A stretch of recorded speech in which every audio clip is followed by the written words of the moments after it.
Dorothy, and I'll be your math reader today. And today I'll be reading Chicken Sunday.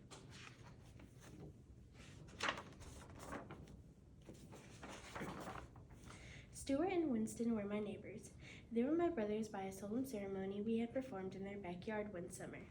They weren't the same religion as I was. They were Baptists. Their grandma, Ella May Walker, was my grandma now. My brother Kish had died 2 summers before. Sometimes my mother let me go to church on Sunday with them. How we loved to hear Miss Eula sing. She had a voice like slow thunder and sweet rain. We'd walk to church and back. She'd take my hand as we crossed College Avenue. Even though we've been churching up like decent folks ought to, she'd say, I don't want you to step in front of one of those too fast cars. You'll be as flat as a hen's tongue. She squeezed my hand. When we passed Mr. Kudinsky's hat shop, Miss Eula would always stop and look in the window at the wonderful hats. Then she'd sigh and we'd walk off.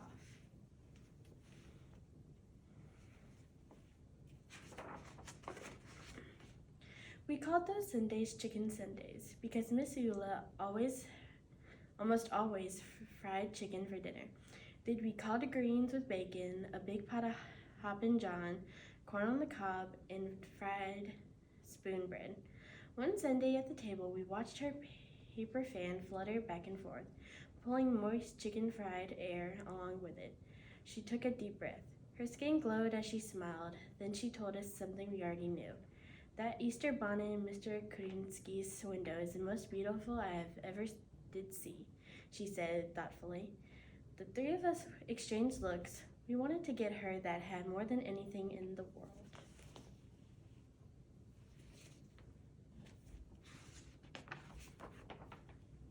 Stuart reached into the hole in the trunk of our wish tree in the backyard. He pulled out a rusty Band-Aid tin. The 3 of us held our breath as we counted the money inside that we had been saving for weeks. If we are going to get that hat for Miss Eula in time for Easter, we are going to need a lot more than this, I announced. Maybe we should ask Mr. Kudinsky if we could sweep up his shop or something to earn the rest of the money, Stuart said. I don't know, Wendy said fearfully. He's such a strange old man. He never smiles at anyone. He always looks so mean. We all agreed it was worth a try anyway.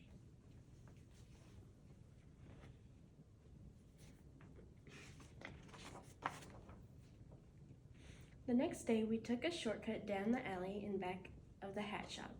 Bigger boys were there. They were yelling. Eggs flew past us and pelted Mr. Kudinsky's back door. Just as the boys ran away, the door flew open. Mr. Kudinsky glared straight at us.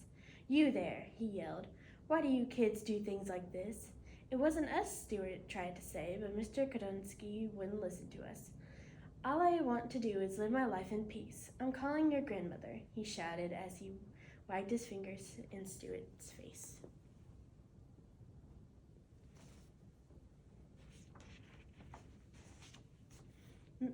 Miss Ulia was waiting in her living room for us. Miss Ulia, we didn't throw those eggs, I sobbed. Some big boys did, Stuart sputtered.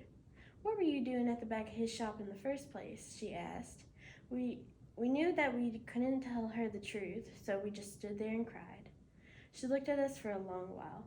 Baby dears, I want to believe you. Heaven knows that I thought you children up to always tell the truth. If you say you didn't do it, then I believe you. It is too bad, though, she went on to say. That poor man has suffered so much in his life, he deserves more than eggs thrown at him. You know, he thinks you threw the eggs. You'll have to show him that you are good people. You'll have to change his mind somehow.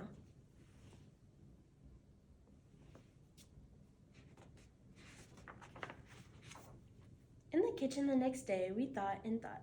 How can we win him over when he thinks that we threw those eggs? Stuart asked. He doesn't even like us, Winston chirped. Eggs, I said quietly. Eggs, Stuart asked. Eggs, I screamed.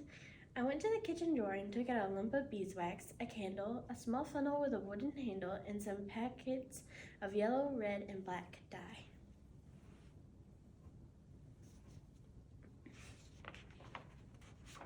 Mom helped me show the boys how to decorate eggs, the way my bubby had taught us. The way they do it in the old country. We made designs on the eggshells with hot wax, then dyed them and finally melted the wax patterns off. We put the eggs in a basket and, even though we were afraid, marched to Kodonsky's shop and put them on the counter.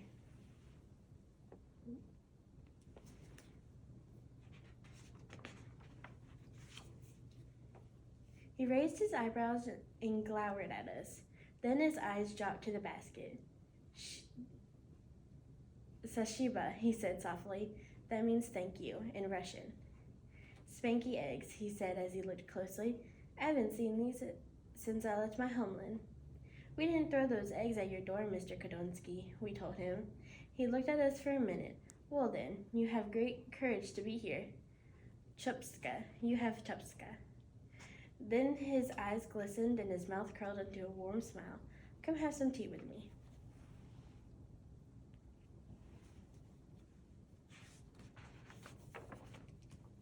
We spent the whole afternoon talking together, having poppy seed cake and strong tea. He told us about his life. We told him about ours. When we finally got the courage to ask about doing odd jobs to earn some extra money, he apologized and told us that there was no work. We didn't tell him what we wanted the money for. It didn't seem the right thing to do. Our hearts sank. I'll tell you this, he said thoughtfully. These eggs are as beautiful as my hats. Stuart, Winnie, and I looked at each other. It is almost Easter, he went on to say. I'm sure that people will love these eggs. Set up a table and sell them right here in my shop.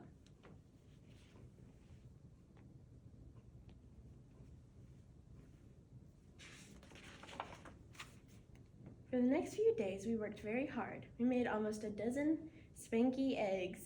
When people came in, they picked them up and said things like beautiful, splendid, intricate, glorious. We sold them all in one single day.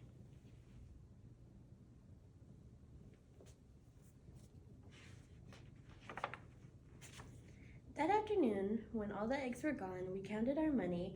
We had more than enough for the hat. Just as we were about to tell Mr. Kodonsky that we wanted to buy the hat, he came out from the back room holding a beautiful hat box, gift wrapped.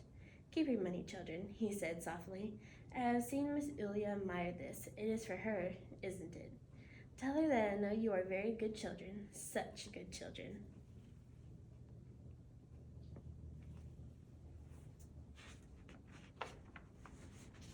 When Easter Sunday arrived, we thought our hearts would burst when we watched Miss Ilya open the hat box. She held us close as big tears rolled down her cheeks.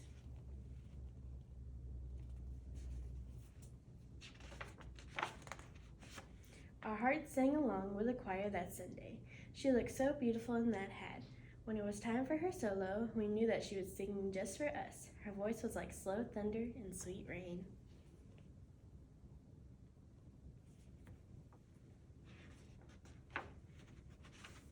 Later that day, Miss Ilya sat at the head of the table. She said, "Oh, baby dears, I can die happy now. And after I'm dead on chicken Sundays, I want you to boil up some chicken, bones, gravy, and all, and pour it over my grave. So late at night when I'm hungry, I can reach out and have me some." Then she rolled her head back and laughed from a deep, holly place inside. Holy.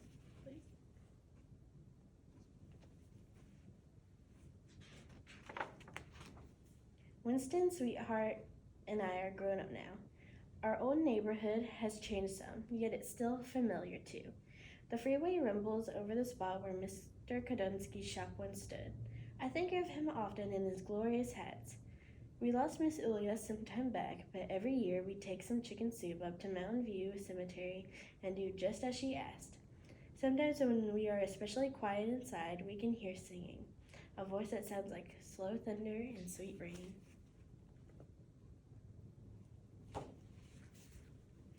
That's the end of the book, and are y'all ready to find out who your master reader is?